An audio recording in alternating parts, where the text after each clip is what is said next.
welcome to the show. I'm Tosh Taylor. And I'm Jenna Morton. And on this episode, we are going to introduce you to someone whose work you are going to love. And I think you're going to enjoy their energy even more. And I'm so thrilled to introduce Sylvie Mazerolle. Hi, thanks for having me.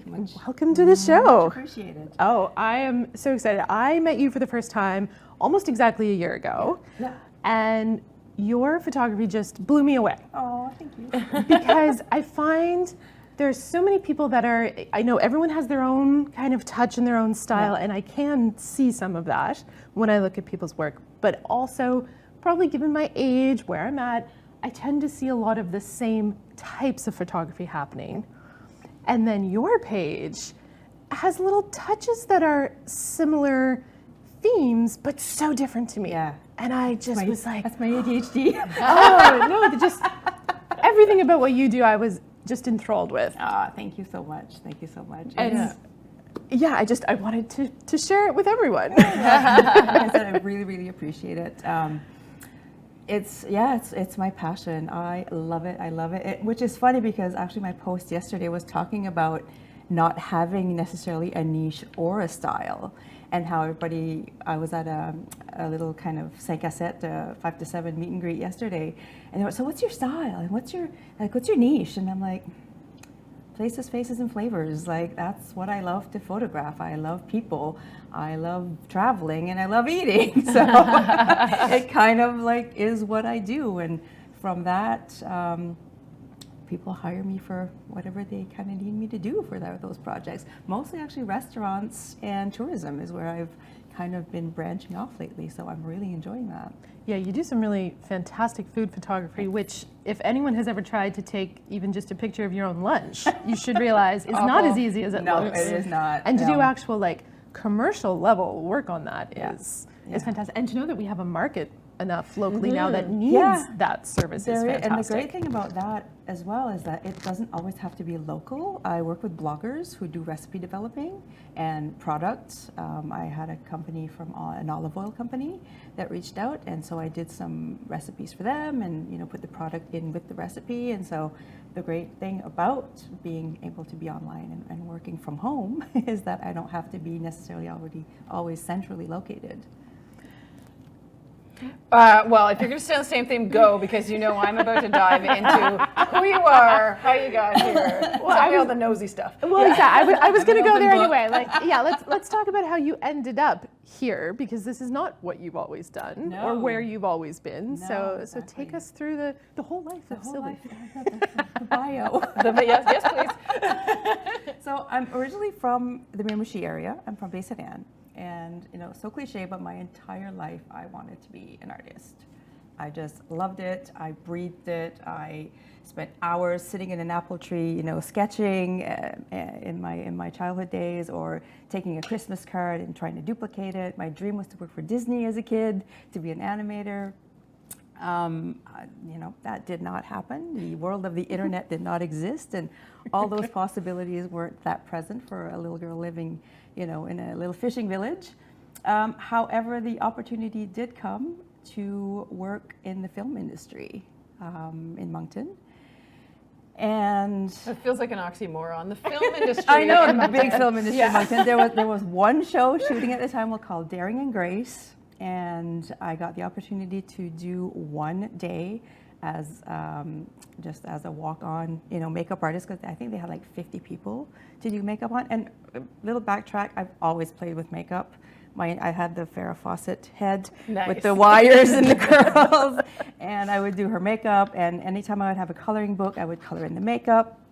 And so my dream of being an animator morphed into being a makeup artist, and so I got the opportunity to work on that show through, I believe, law of attraction, meeting people who knew people, and all of a sudden I was working at a dental office, which was my bread and butter, and the producer banged her tooth on a filing cabinet and ended up in my chair. And so I asked her if I could, this, put it out there and it will work out, and you just don't know where it's going to be coming from. So I asked her, how it was, and it was my dream to work on a movie set. I always wanted to live in a big city, wanted to get out. And she said, if you can get me out of this chair in 20 minutes, bring me your resume and I'll give it to the makeup artist. And so I talked to my boss. My boss was really understanding at the time, and she knew that this is what I wanted to do. And she's like, if you don't do it, you're going to be grumpy the whole time. So just Smart go. boss. Just take some time off and go do it. So I spent maybe 2 days doing some makeup on that show, and I absolutely fell in love with it. Like just the energy, the creativity, the people, the chaos, all of it. It was like I found my people, right? But there's not that much happening in Moncton. So it took 2.5 years for another production to come to St. John. My name was on a production list for some reason. So they gave me a call to see if I was going to come in, if I wanted to come in to audition or try out for assistant makeup artist. Got the job, met the boy, moved to Toronto. Long story short, trying to wrap it up a little bit. Please don't. This is very interesting. We have 20 minutes. We're good. Yeah. And, we met, we hit it off, and he asked me if I wanted to move to Toronto after dating for like 3-4 days. Amazing. And I figured, well, this is my chance, right? This is what I wanted to do. So I put it out there that I told him, I said, look, we're going to give it a shot. Can't guarantee anything, but let's give it a try. And 20 years later, we're still together. We have a 15-year-old boy, which is what brought me back to New Brunswick. I wanted my son to be a wild child, so careful what you wish for, because he definitely is a wild child. But I wanted him to grow up more free, more, nature. And my parents are here, and I was the only grandchild at the time. Now we have twin. My sister has twins, not me. But yeah, so I just wanted to be closer to family with my son. And moving out here, there was not an industry, and there was no makeup except for weddings. And having a toddler at home, I didn't want to work weekends. I wanted to be home, so I actually went back to the dental office that gave me my chance in the first place. Wow.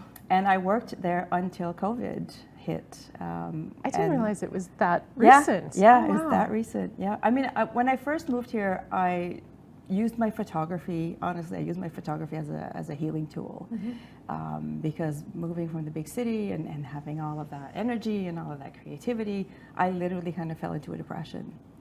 And so my photography was a form of self-healing and self-care and nurturing my creativity.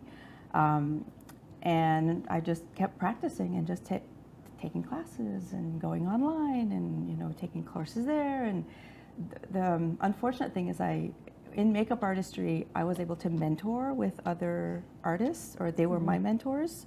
I found here as a photographer, it was harder to find someone to shadow because it's such a smaller community and everybody has their kind of niche, and it's much better now. But when I first got here, I didn't know that many people as well, so it was kind of harder to network. So I just kind of kept doing photography and kept doing it and just getting inspired. And the more I did it, the better I got at it. And it really helped me get over that hump of my postpartum still, after, having him for 2 years, being a more mature mom as well. I was 36 when I had him. Don't do that, people.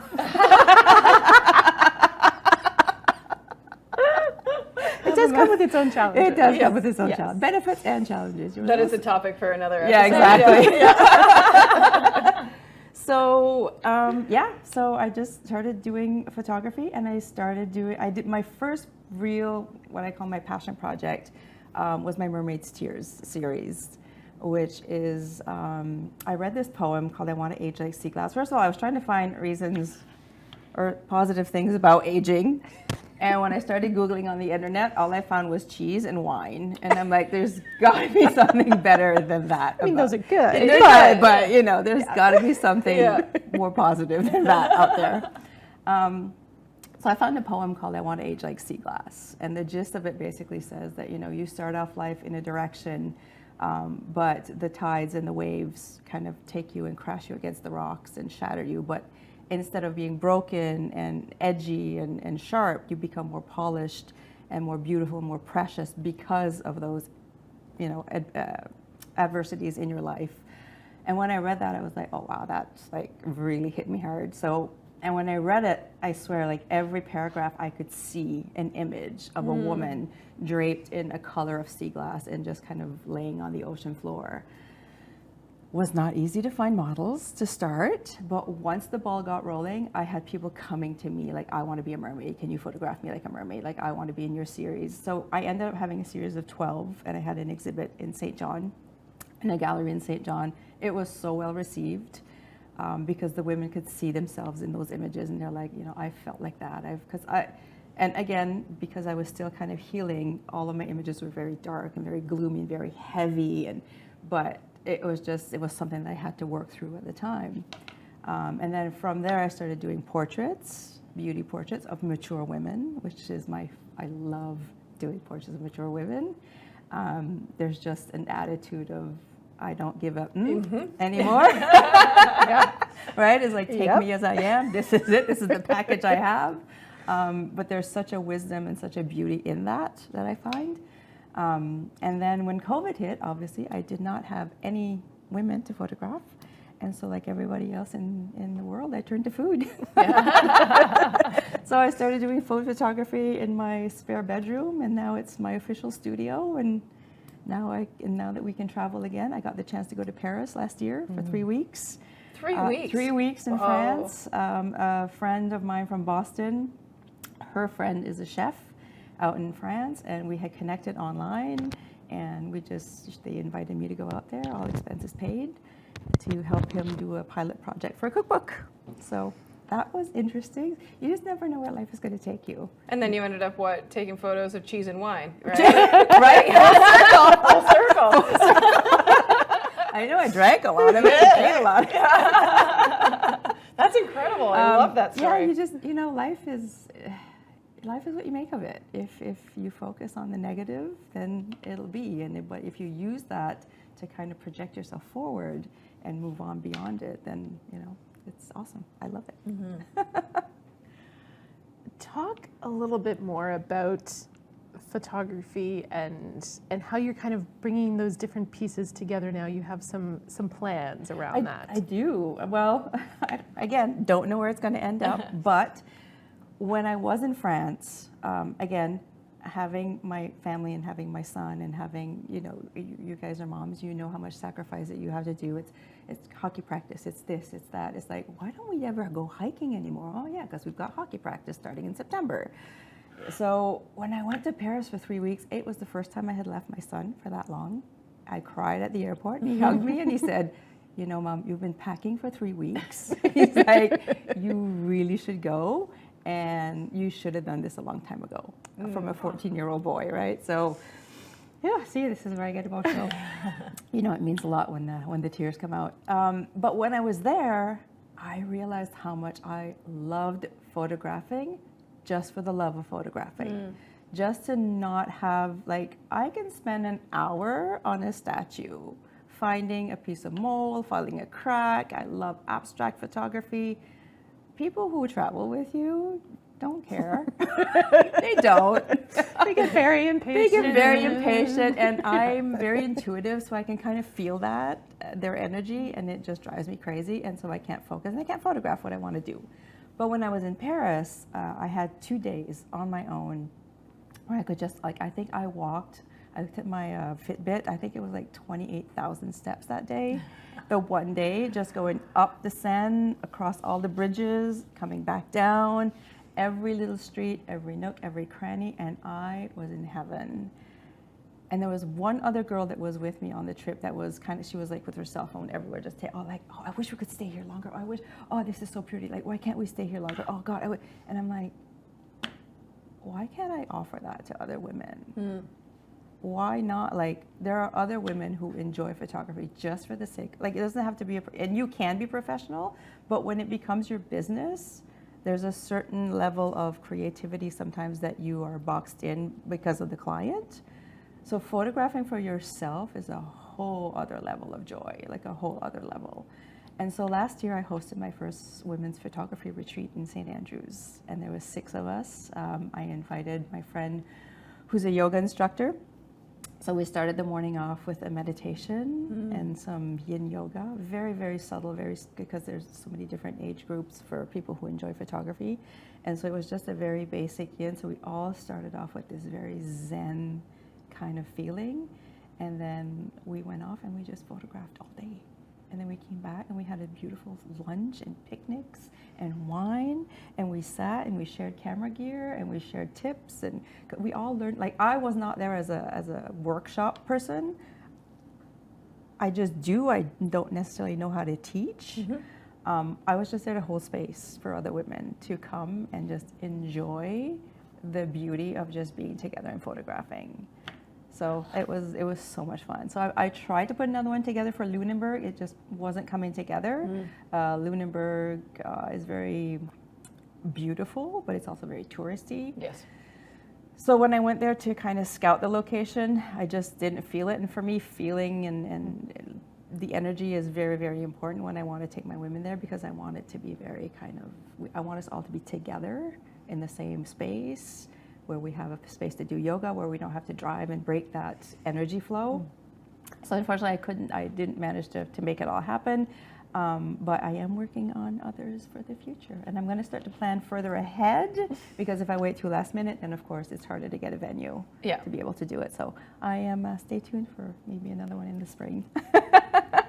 That's amazing. I got to tell you, this is not where I thought the conversation was going to go. I am like, how did you turn that around? Like, started as a dental office. Okay. I know, right? You just never know. You just know. And it's funny because I talked to my son about, he's 15, and they're starting to talk about colleges and, courses and that. And I said, dude, I'm 52 years old. Like, I still don't know what I want to do when I grow up. And that's the beauty of it. That's, yes, do your best. That's what I expect. Put all in the effort, but if whatever you enjoy doing, find something that you're of service to others and be able to do that. So that's the life lesson for my kid. And the ability to not, even though it is your job, not make it your job. Yeah. That is a very difficult and very fine line. Yeah, it is. You have to pick your clients too. Like, there's sometimes that I'll just be like, you know what, it's just, we're not jiving. We're not on the same page. They look at the website and they love what I do, but can you do it this way? But no, this is what I do. This is my style. You obviously like my style. Trust that I'm the artist. And sometimes what I do is I give them what they want, what they think they want. And then I do kind of my own thing, and they always choose the stuff that I've done. Isn't that funny? Yeah, it's fun. I love it when it works out that way. So far, knock on wood, I have amazing clients. Yeah, I love it. Incredible. I don't know where to go from here, because I am in complete shock. So, do you have a question? I enjoy doing that. Yeah, too. I know. You throw her off. I like it too, because then if I can't see where we're going, then they can't see where we're going, which is fantastic. Yeah, I think what I love most about that is how open you are in sharing that you don't always have to know where you're going or what's happening. Like you say, like, put in your best effort of what you're doing, but and don't keep think learning. don't think that this one thing you're doing now is all you have to do. No. If you have the time and the energy to diversify, do that, right? Because why not? Because you don't know where that's going to take you. That could take you in a whole other direction that's even better than what you're doing now. I'm a true believer in that. Yeah. And don't be afraid to share when it doesn't work out the way you think. No. Like you said, like Lunenburg, you thought it was going to be this thing, and I thought it was going to be this beautiful thing, because and I love color. Obviously, being a makeup artist and combining colors, I thought, oh my God, Lunenburg would be amazing, like the colors and this and that. And then I was calling and I was trying and I was getting, and God, Lord knows, like the lady at the inn that I tried to get, she was so helpful. Like, well, you guys could do this, but I wasn't feeling it. Like, I go by feel, I go by intuition. If it doesn't feel right, don't do it. That's my biggest thing. I cannot imagine that this is where you thought you'd be in your life at 52. Not at all. Right? I thought I was going to be in France, but as a makeup artist at a fashion show, not behind the scenes, kind of photographing the fashion show. So, that would be a fun goal too. So there you go. It's out there. It's out there. It's out there. Yep. Yeah. Come back once it happens. Tell us that story. Exactly. Give us a life update in the next couple of years. Yeah. And you just say yes to opportunities. It's funny because when I became a makeup artist, completely self-taught as well, never went to school for makeup. I had a background in aesthetics, but never full-on makeup artistry. And this is I'm totally dating myself here, but this was way before YouTube. It did not exist. Yeah. And my motto was, if you couldn't dazzle them with brilliance, baffle them with bullshit. Oh, can I say that? Charles is like marking down the time. But you know, like if I didn't know how to do it, I was doing research on. Yeah, I can do it, no problem. You know, and I still do that. Can you do this for us? Yeah, sure. Yeah, okay, right on. Yeah. Practice it, do it. The only way, if you keep, and this is coming from me still being scared. I have no idea, which my husband's a lighting technician in the film industry. I know nothing about artificial lighting. Yeah. All of my stuff is done with natural light and bounce boards. That's all I use. I have a flash. I've used it maybe once or twice.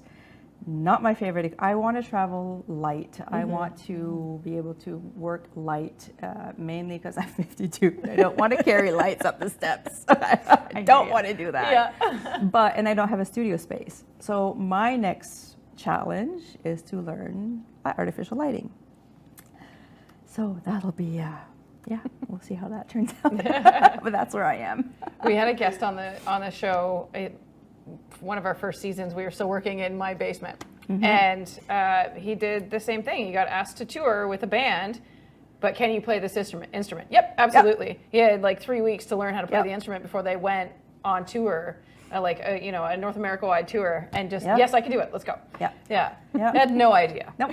But you know, if you risk nothing, you gain nothing. It's true. Yeah. So, just to flip away from photography a little bit, because you've delved into it, you've shared a few hints of wisdom that you've given your son. We talk a lot about parenting, especially for us that both of us are coming into the teenage years. Do you have one little tidbit for take vacations by yourself alone? Come to my photography retreat. Go on retreats. No, but it's true. My son actually told me, he's like, you care too much. It's like, just let me breathe. Right? Like my mom says, like, I'm still attached to the umbilical cord. But he's such a cool kid. Nice. Like I prefer being a mom to a teenager than I did being mom to a toddler. I think I'll be the same. Yeah. Like you can just have more converse. Like I'm not a teacher. I am really not a teacher. I'm a doer. I'm an amazing cheerleader. I can be a good coach. But dude, you're 5 years old. You should know how to tie your shoes. Common sense. Why are they not born with common sense? That has been my biggest parenting hurdle. Yeah. Like I just look at them like, come on. Yeah. Seriously. It's the hardest part. Yeah. So I think it's more, like have grace with yourself too as a parent, and just realize that they're little people, they're little humans, and that we don't have control over them. Yeah. Let go of the control over kids and just let them discover who they guide them. Absolutely guide them, because especially boys. I'm surprised he's still alive at 15. If he comes home alive, it's a good day. There's some points I thought child services were going to come after me because he was so black and blue, but he's a boy, right? He's a boy. And let them have those life experiences. Let them fall. Let them eat dirt. Don't be such a prissy all the time. Like if my kid came home filthy, he had a good day. Exactly. He had a good day. Yeah. And still now, he's 15 and he's still he plays football, he plays hockey, he doesn't mountain bike as much anymore. Like I can tell some things are falling off because he's niching into his own, right? So just enjoy them, enjoy watching them, and enjoy seeing what they do. And he comes home now and he tells me these stories, and I'm just like, dude. He's like, it happened in 6th grade, and I didn't want to tell you because I just didn't know what you were going to do. He's like, I've had this on my chest for 4 years now. Well, before we give away all his secrets, we're going to wrap it up there. Sylvie, where can people find you? Oh, God, they can find me on Instagram at sylvie.mazerolle, Facebook, my website, sylviemazerolle.com. I'm not on TikTok. I don't. Us either. Don't worry. No, it's not my thing. I've tried it. I'm more behind the camera. I know that everybody says you should do more videos, you should do more this, and I'm like, I'd be a cameraman if I wanted to be. I'm a photographer. It doesn't feel right. Don't push it. No, it's just exactly. Yeah. Go with your guts. Go with your instincts. Like I said, I'm a cheerleader, I'm a coach. If you want any help, let me know. Reach out. I'll be more than happy to answer questions that I can answer. And if not, I'll find you someone who can. Perfect. Thank you so much for your time. My pleasure. It was fun.